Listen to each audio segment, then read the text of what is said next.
اور آج تو کوئی وہی نہیں ہے، کوئی ٹیکس ٹول فری ہے آج، یعنی آپ جو بھی خرچہ کریں اس کا کوئی حساب ہی نہیں ہے آج۔ تو آج کیا ہے، کیا ملنے والا، جو ایک قرض کرو گے 1000 پاؤ گے، علی تو قرض کسی کا کبھی نہیں رکھتے۔ آئیے گزارش ہے علی جناب مولانا محمد عباس صاحب سے گزارش تشریف لائیں اور اپنے تقریر سے مومنین خروج کو منور کریں، بآواز بلند نعرہ صلوات سے استقبال کریں علی جناب مولانا محمد عباس۔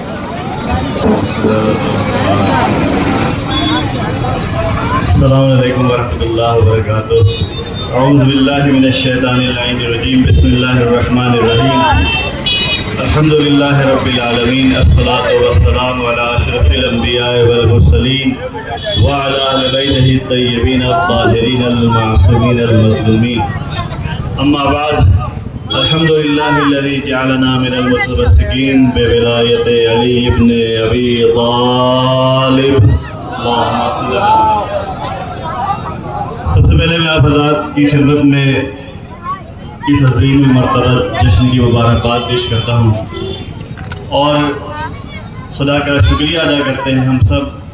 آپ کی جانب سے بھی کہ خدا نے یقیناً یہ بڑا عظیم لطف کیا جو ہمیں مولائے کائنات کے چاہنے والوں میں سے قرار دیا۔ یہ اور بات ہے کہ مولا والا ہونا خود ایک بڑا عظیم مرتبہ ہے اور اس کے اپنے شرائط ہیں، لیکن خود یہ نام ہم سے منسوب ہو یا ہم اس نام سے منسوب ہو، یہ خود ہمارے لیے بہت بڑا شرف اور عظمت ہمارے لیے۔ تو عزیزان گرامی، اس عظیم ذات کی ولایت کا اعلان کا دن ہے کہ جس ذات کی ولایت کے اعلان کے لیے اللہ نے رسول کی رسالت کو زیر سوال لا کے رکھ دیا کہ اگر رسالت کا کام پورا کرنا چاہتے ہو اور تائید رسالت چاہتے ہو تو ولایت علی کا اعلان کرنا ضروری ہوگا۔ جب تک علی کی ولایت کا اعلان نہیں ہوگا، اے رسول آپ نے تمام اچھے کام یقیناً کیے، لیکن اگر علی کی ولایت کا اعلان نہیں کیا تو گویا کار رسالت کو ہی انجام نہیں دیا، گویا آپ نے رسالت کا کام ہی انجام نہیں دیا۔ تو وہ رسول جن کا کام تھا رسالت،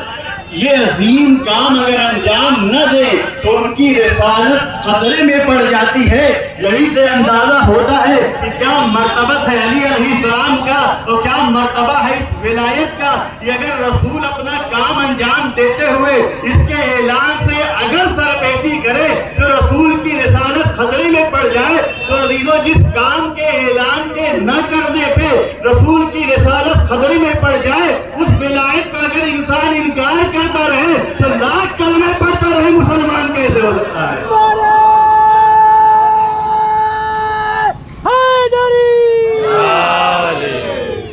تو عزیزو، لاکھ کلمے پڑھتا رہے انسان،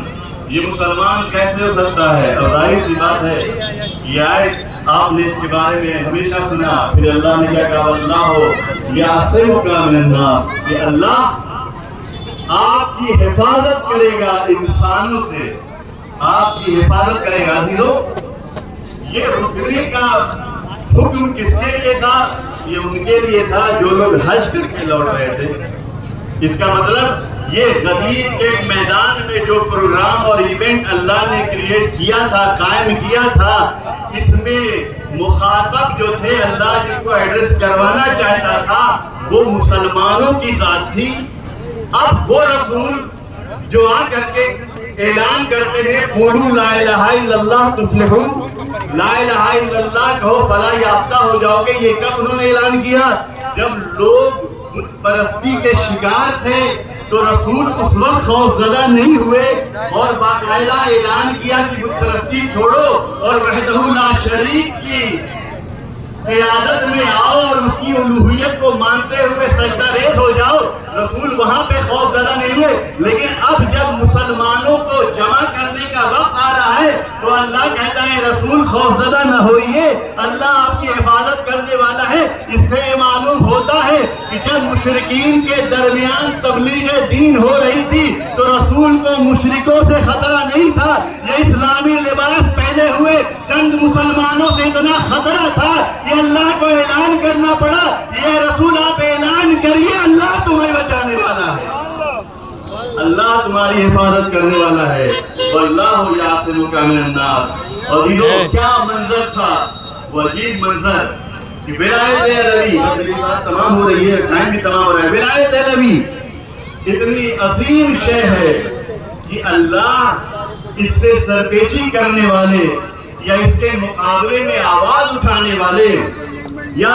کھلے عام اس کا انکار کرنے والے یا چیلنج کرنے والے کو اللہ برداشت نہیں کرتا۔ کس طریقے سے آپ دیکھیے سورہ معارج آپ نے پڑھا، سأل سائل بعذاب واقع، سائل نے سوال کیا ایک عذاب کے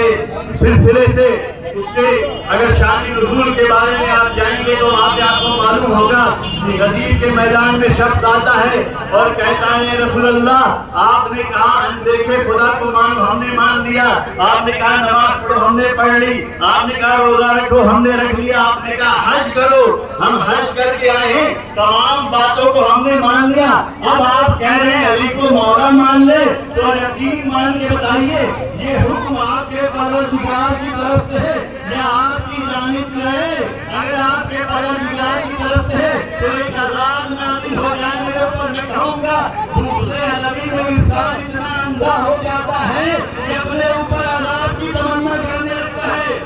حاضر و باقی تمام اب بات یہاں پہ آگے بڑھتی ہے،